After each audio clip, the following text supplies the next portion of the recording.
government followed Turkey, which was trying to intimidate us with 4 unacceptable conditions: another 3 billion euros, visa-free travel, and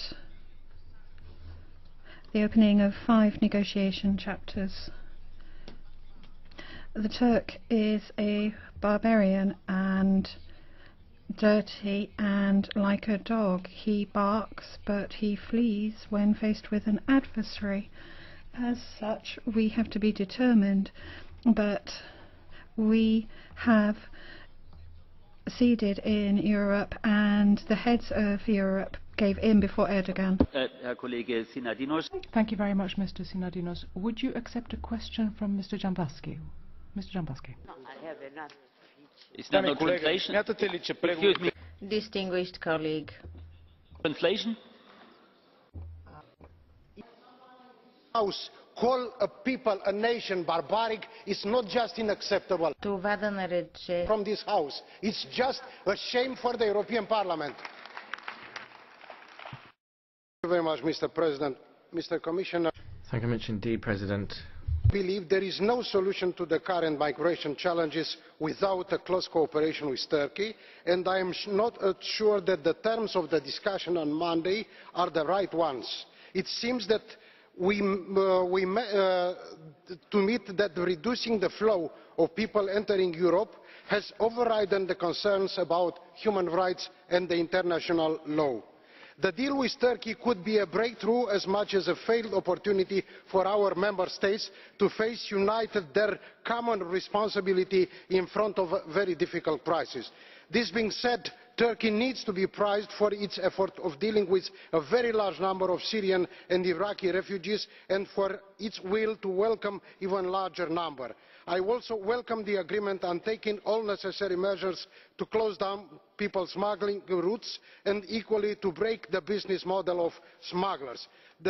Turkey is a candidate country, but the refugee crisis and the accession path has to be dealt with separately, and critics have to be part of the enlargement process. And here the Commission is completely shy.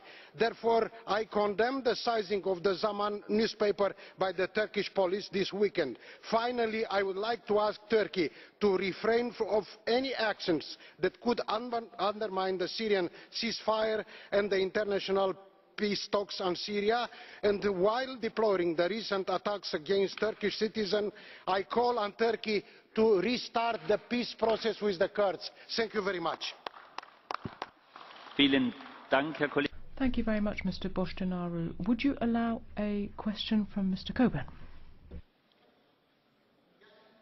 Mr. Coburn, go ahead. Mr. President. Would you not agree with me that Europe's borders are obviously completely porous? Chancellor Merkel invites numerous people from all over the world just to come over here to Europe and then offloads the problem onto the rest of us. And that the agreement of Turkey on migration is ludicrous and a joke. It's like bailing out a boat with a sieve. All we're doing is swapping one set of immigrants for another. Would you not agree that you... Thank you very much, Mr. Coburn. Thank you so much. Mr. Bostinaru to reply. Dear colleague, beside the populist speech and tongue which is so common for this side of the House, I want to tell you that pragmatically we desperately need a system to protect our EU external border, not just Schengen border, but the EU external border for all, and secondly, to deal pragmatically with our neighbours to confront the problem of refugees. The simple populist solutions will never fly. Thank you.